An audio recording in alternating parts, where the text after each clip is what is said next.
C'est maintenant le temps de la chronique Psychologie positive et pleine conscience en compagnie de la psychologue et coach de vie Sylvie Boucher. Bonjour Sylvie, comment ça va?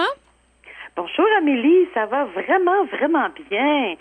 Écoute, le retour en classe, là, ça approche à grands pas, ou même c'est déjà fait pour certains. On sent la fébrilité là, des derniers préparatifs dans l'air. Les gens vont reprendre leur routine d'automne. D'un côté, parfois, c'est un peu avec nostalgie, mais de l'autre, c'est parfois avec un peu de soulagement et même un certain plaisir. C'est bien la routine, hein, des fois. Ben oui. Mais ça peut être plate un petit peu. Oui. Alors, c'est important de faire de la place au plaisir dans la routine. Te rappelles-tu du petit défi dont on avait parlé, la dernière capsule? Garder une petite saveur de plaisir, même pendant le travail. Comment ça s'est passé pour toi? Moi, ça s'est passé parce que moi, je fais le métier que j'aime le plus au monde. Alors, c'est dans le plaisir quotidiennement. Alors, c'est pas très, très difficile pour moi. Ah, ben tant mieux, tant mieux. Moi, c'est l'inverse, hein. J'ai carrément manqué mon coup. C'était comme pas beau l'affaire. Ah non? J'étais complètement absorbée puis carrément envahie par mon projet de thèse. Et c'était vraiment pénible. C'est dur de faire ça. J'ai complètement oublié de m'amuser. En fait, comme beaucoup de gens, là, j'avais l'impression de manquer de temps. Alors, qu'est-ce que j'ai fait? Ben, j'ai évidemment tourné, éliminé là, tout ce qui était pas absolument essentiel, là, puis tout ce qui tournait pas autour du projet, finalement. Donc, tout ce qui est agréable. Ça, c'est une très, très, très mauvaise idée, hein? Mm-hmm.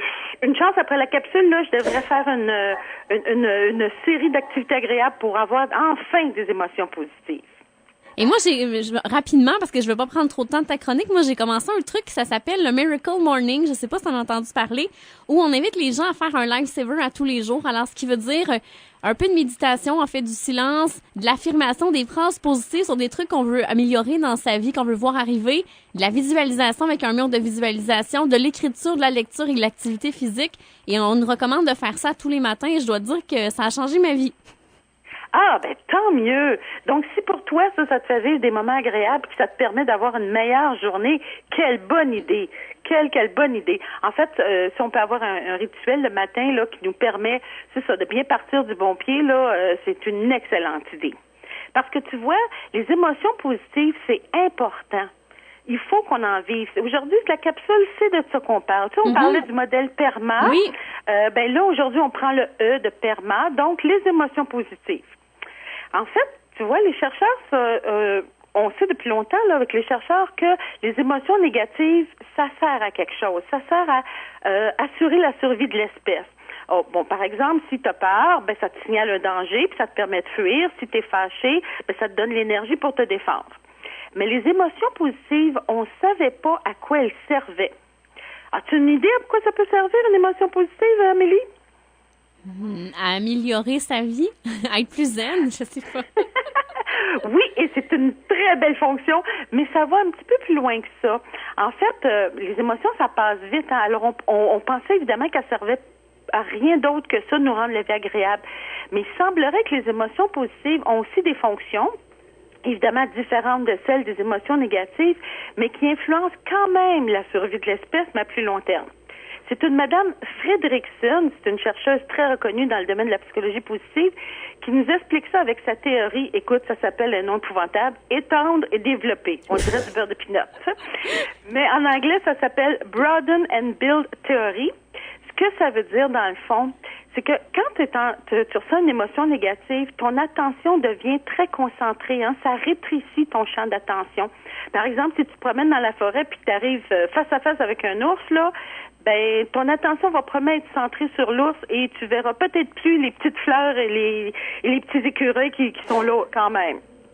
Ben, les émotions positives, elles font l'inverse. On dirait que notre attention dans ce temps-là, elle s'étend, elle devient plus large, plus ouverte, puis on peut même être plus créatif. Alors, quand on a des émotions positives, ça nous permet de développer davantage nos ressources psychologiques, physiques et sociales, dans le sens de ça peut nous être utile à long terme. Par exemple, sur le plan social, si je vis des émotions positives, ben je serai probablement plus attentive aux gens autour. Mon attention sera plus large, plus ouverte, et ça pourrait m'amener à rencontrer des gens intéressants. Et là, je pourrais socialiser. Ça, c'est la partie étendre de la théorie. Et ensuite, ces relations-là, probablement qu'elles peuvent devenir des ressources importantes dans ma vie. si je vis un moment difficile ou si je veux faire participer, mettons, à une activité ou des choses comme ça. Alors ça, c'est la partie développée de la théorie. C'est la même chose. Oui, excuse-moi. Oui. C'est intéressant. C'est tout simplement ça que j'ai dit. Ben, si on prend, par exemple, sur le plan des études, là, un enfant qui vit des émotions agréables à l'école, il va avoir plus de chances d'être ouvert, plus curieux, donc plus stimulé à apprendre et à approfondir ses connaissances. Hein, ça, c'est la partie étendre. Et le fait d'apprendre, là, à lire, à écrire, à compter, etc., ben ça lui donne des outils intéressants et essentiels pour son futur développement. Donc ça, c'est la partie développée de la théorie. C'est la même chose dans le domaine sportif. Si un sport est agréable pour moi, ben je vais le pratiquer plus. Donc, en principe, je devrais devenir meilleur. Donc, j'étends quelque chose, mes compétences. Et plus je vais obtenir des bons résultats, ben là, en principe, je devrais avoir une meilleure forme physique, probablement une silhouette d'enfer. Peut-être pas jusque-là, mais bon, en principe, là, je pense que tu as compris le principe de étendre et développer. C'est pour ça qu'on dit aux gens, là, l'exemple du sport, c'est ça qui m'est venu en tête, c'est qu'on dit aux gens de trouver le sport qui nous convient, qui nous rend heureux, qui va nous donner envie, justement, de faire l'activité physique pour être un peu plus en forme, là. Tout à fait, parce que si tu vis des émotions négatives, ton système, il est fait pour te dire ôte-toi de là. Alors, si je vis une émotion négative, comme entre autres, malheureusement, quand je rentre dans un gym, pour moi, c'est très, très négatif, mon système, il hurle et me dit sors de là, c'est pas bon pour toi, c'est désagréable, sors de là. Alors, c'est probablement que je fréquenterai pas souvent le gym. Donc, cette semaine, dans le fond, c'est un peu ça. C'est que le défi que je suggère aux gens, ça reste le même. C'est vraiment d'ajouter des émotions positives dans notre quotidien. Et ce qu'il y a de bien avec les émotions positives, c'est que non seulement, bon, c'est agréable, c'est le fun, mais ça joue, on s'est rendu compte que l'effet des émotions positives, il est cumulatif et ça peut jouer un rôle vraiment déterminant dans le développement de nos ressources, que ce soit les ressources sociales, les ressources cognitives, les ressources physiques. Alors ça, il semblerait que ça aurait favorisé la survie de nos ancêtres, mais définitivement que ça nous rend la vie d'aujourd'hui beaucoup plus facile. Bien, très intéressant, là. Faut mettre ça en application cette semaine, là. Absolument. Alors, c'est bien. Il faut aller s'amuser. Quand même bien comme défi. Ben oui. Ça, c'était le P de PERMA, c'est ça? Oui, ça, c'était le P.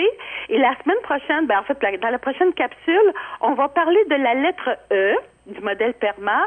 Le E pour engagement. Et je pense qu'il y a sûrement certains auditeurs qui connaissent un concept qu'on appelle le flow. Tu sais, quand on dit être dans le flow, alors quand on parle d'engagement, on parle aussi de flow et c'est de ça qu'on parle dans la prochaine capsule. Ben merci beaucoup Sylvie, alors on se reparle dans 2 semaines. Parfait, à la prochaine.